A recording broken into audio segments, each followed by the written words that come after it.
दोस्तों, हमारी सीरीज चल रही है जिम कॉर्बेट की बुक द ओमनिबस और उसकी एक छोटी सी स्टोरी है जस्ट टाइगर्स।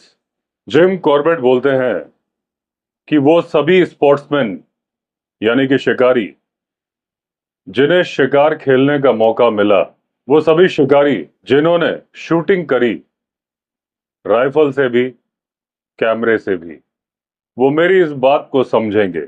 शिकार में शूटिंग के इन दो तरीकों में बहुत ज्यादा फर्क है। अब एक मछली के पानी में तैरते हुए फोटो खींचना और या फिर उस मछली को कांटे से मारना, फर्क तो है। अब कैमरा से आप शूट करें या राइफल से आप शूट करें, उसकी कीमत में भी फर्क होता है।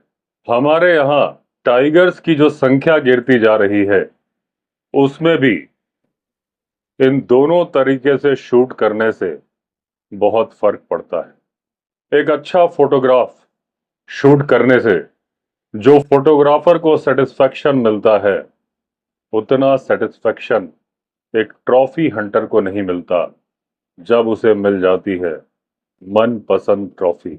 दूसरी बात, फोटो देख के हर इंसान को खुशी मिलती है जिसने उसे खींचा, जिसने उसे देखा।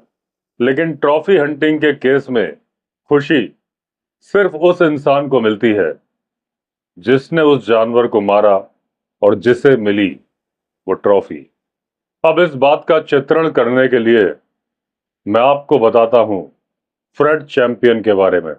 अगर चैंपियन ने टाइगर को कैमरे से शूट नहीं किया होता, राइफल से शूट किया होता और ट्रॉफी अपने ड्राइंग रूम में सजाई होती, तो अब तक उन ट्रॉफीज के बाल खराब हो गए होते और धीरे धीरे वो ट्रॉफीज पहुंच गई होती डस्टबिन में।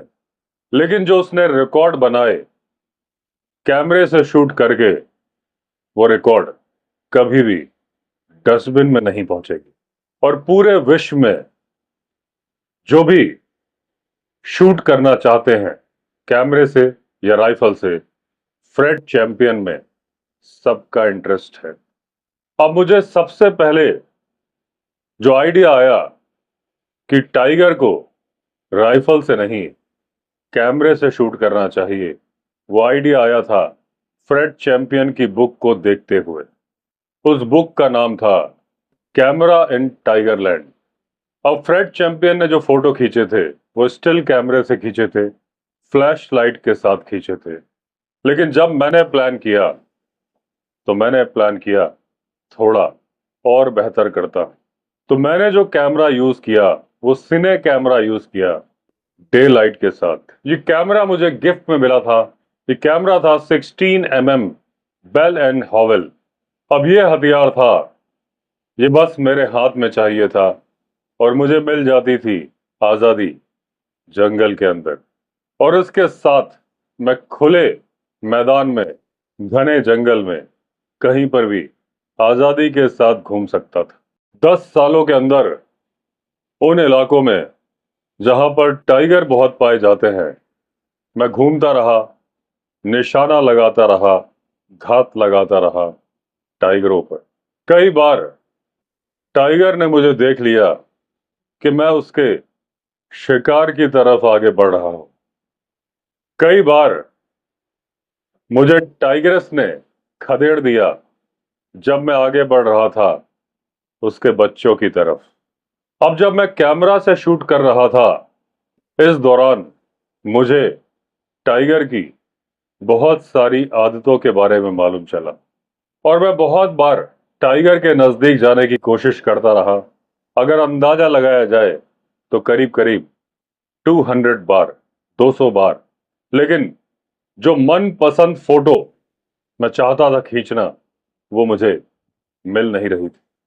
मैंने फिल्म को एक्सपोज कराया, लेकिन हर बार मेरी मनपसंद का रिजल्ट आया नहीं। कभी धूप ज्यादा थी, कभी छांव ज्यादा थी, कभी लेंस के सामने घास का तिनका आ गया, कभी मकड़ी का जाला आ गया और कभी आ गई कोई पत्ती।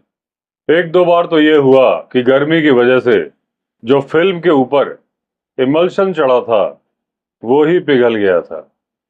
आखिरकार 1938 में मैंने डिसाइड किया कि ये जो सर्दियां हैं मैं इनमें एक अच्छी फोटो लेकर ही रहूंगा।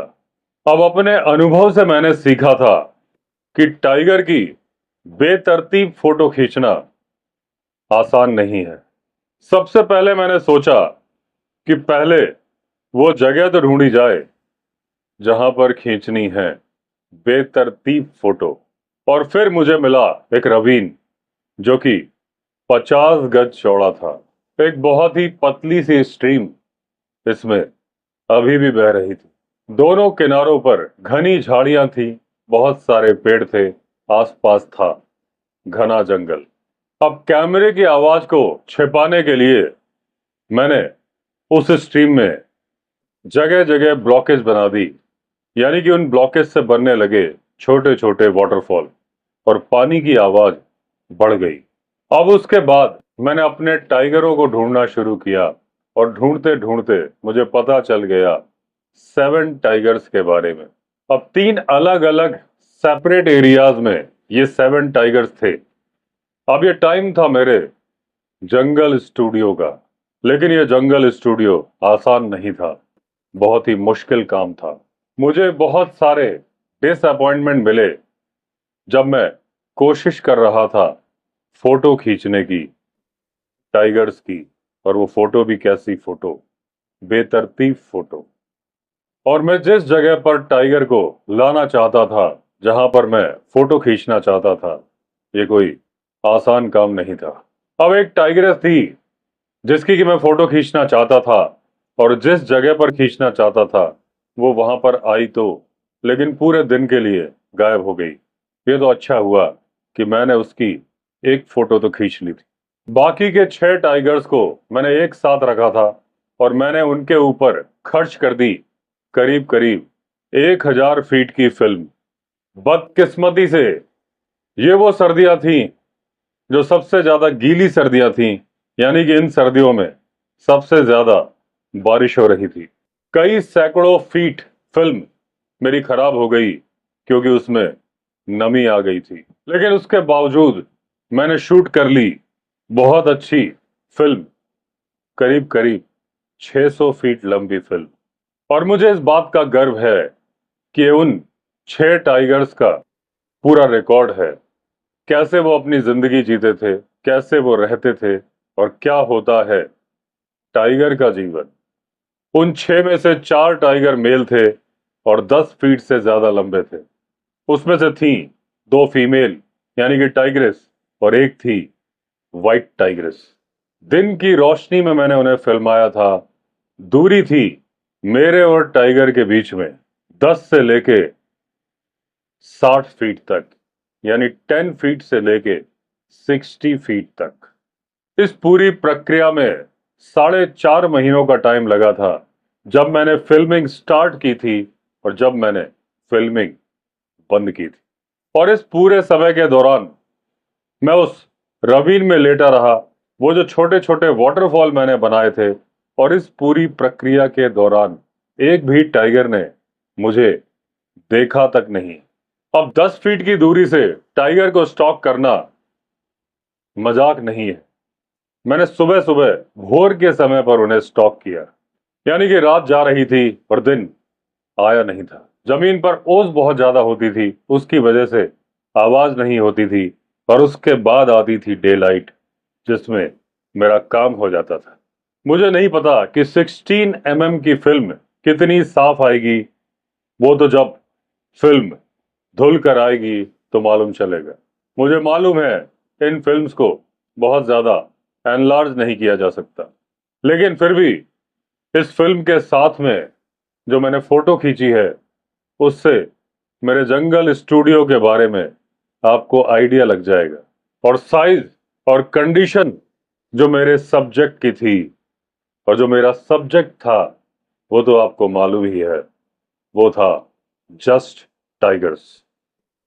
तो दोस्तों, इस तरह से खत्म हुई ये छोटी सी कहानी। हमारी अगली कहानी होगी द टेम्पल टाइगर, जो कि है जिम कॉर्बेट की book the temple tigers and more man eaters of Kumaon. तो दोस्तों, अगर आपने चैनल सब्सक्राइब नहीं किया है तो चैनल सब्सक्राइब कर दीजिए। चलिए फिर मिलते हैं, तब तक के लिए all the best. Vande Mataram.